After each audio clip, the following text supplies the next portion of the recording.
ಎಲ್ರಿಗೂ ನಮಸ್ಕಾರಗಳು. ನಿರ್ಮಲಾ ಲೋಕೇಶ್ ಚಾನಲ್ಗೆ ಸ್ವಾಗತ. ನಾನು ಇವತ್ತಿನ ರೆಸಿಪಿಯಲ್ಲಿ ಶಂಕರಪಾಳಿಯನ್ನು ಯಾವ ರೀತಿ ಮಾಡ್ಕೋಬೋದು ಈಸಿಯಾಗಿ ಕ್ರಿಸ್ಪಿಯಾಗಿ ಅಂತ ಹೇಳ್ಕೊಡ್ತಾ ಇದ್ದೀನಿ. ಅದರಲ್ಲೇನಪ್ಪ ನೀವು ಹೇಳ್ಕೊಡೋದು ಅಂತ ನೀವು ಎಲ್ಲರೂ ಹೇಳ್ಬೋದು, ಆದರೆ ಕ್ರಿಸ್ಪಿಯಾಗಿ ಬಾಯಲ್ಲಿಟ್ಟರೆ ಕರಗುವ ಅಂಥ ಶಂಕರಪಾಳಿಯನ್ನು ನಾನು ಇವತ್ತು ತೋರಿಸ್ತಾ ಇದ್ದೀನಿ. ನೀವು ಸಹ ಈ ಕ್ರಿಸ್ಪಿ ಅಂತ ಗರಿಗರಿಯಾದ ಶಂಕರಪಾಳಿಯನ್ನು ಈ ವಿಧಾನದಲ್ಲಿ ನೀವು ಸಹ ಮಾಡ್ಕೊಂಡು ತಿನ್ಬೋದು. ಅದಕ್ಕೆ ಬೇಕಾಗಿರುವ ಪದಾರ್ಥಗಳು 2 ಕಪ್ಪು ನಾನು ಮೈದಾ ತೊಗೊಂಡಿದ್ದೀನಿ, 1 ಕಪ್ಪು ಸಕ್ಕರೆ ತೊಗೊಂಡಿದ್ದೀನಿ, 4 ಸ್ಪೂನು ಚಿರೋಟಿ ರವೆ ತೊಗೊಂಡಿದ್ದೀನಿ, ತುಪ್ಪ ತೊಗೊಂಡಿದ್ದೀನಿ. ಎಲ್ಲವನ್ನೂ ಒಂದು ಬೌಲಿಗೆ ಹಾಕ್ಕೋತಾ ಇದ್ದೀನಿ. ಸಕ್ಕರೆ ಮಾತ್ರ ನಾನು ಪುಡಿ ಮಾಡಿ ಸೇರಿಸ್ಕೊತಾ ಇದ್ದೀನಿ.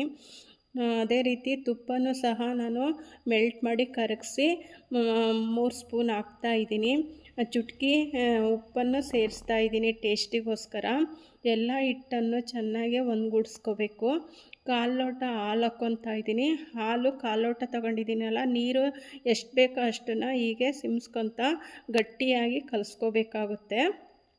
ಗಟ್ಟಿಯಾಗಿ ಈ ಅದಕ್ಕೆ ಬರಬೇಕಾಗುತ್ತೆ ನೋಡಿ. ಅದ ನಂತರ ಒಂದು ಅರ್ಧ ಗಂಟೆ ನಾನು ಹಾಗೆ ಬಿಟ್ಟಿದ್ದೀನಿ. ಈಗ ರೆಸ್ಟ್ ಆದಮೇಲೆ ಅರ್ಧ ಗಂಟೆ ಆದಮೇಲೆ ಹಿಟ್ಟು ನೋಡಿ ಹೀಗೆ ನೆಂದಿದೆ. ಮತ್ತೆ ಒಂದು ಸರಿ ನಾನು ಹೀಗೆ ಪ್ರೆಸ್ ಮಾಡ್ಕೊಂಡು ತೊಗೊಳ್ತಾ ಇದ್ದೀನಿ.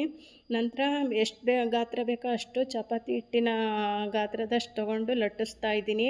ಸ್ವಲ್ಪ ದಪ್ಪಗೆ ಉಜ್ಕೋಬೇಕಾಗುತ್ತೆ ನೋಡಿ. ಇಷ್ಟು ದಪ್ಪದಲ್ಲೂ ಉಜ್ಕೊಂಡ್ರೆ ಸರಿಯಾಗುತ್ತೆ. ನಾನು ಸ್ಕ್ವಯರ್ ರೂಪದಲ್ಲಿ ಕಟ್ ಮಾಡ್ಕೊತಾ ಇದ್ದೀನಿ.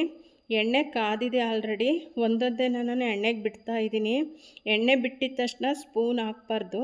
ಎಣ್ಣೆಗೆ ಒಂದೊಂದೇ ಬಿಟ್ಟಾದಮೇಲೆ ಅದು ಒಂದು 2-3 ಸೆಕೆಂಡ್ ಆದಮೇಲೆ ಸ್ಪೂನ್ ಹಾಕಿ ಟರ್ನ್ ಮಾಡಬೇಕಾಗುತ್ತೆ.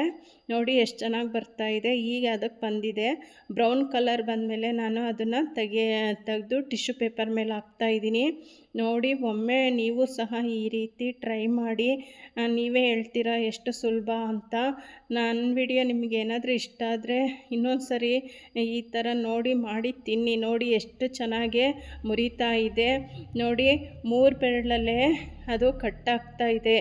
ನೋಡಿ ಎಷ್ಟು ಚೆನ್ನಾಗಿ ಸೌಂಡ್ ಬರ್ತಿದೆ. ನನ್ನ ವಿಡಿಯೋ ನಿಮ್ಗೆ ಏನಾದರೂ ಇಷ್ಟ ಆದರೆ ಲೈಕ್ ಮಾಡಿ, ಶೇರ್ ಮಾಡಿ. Thank you.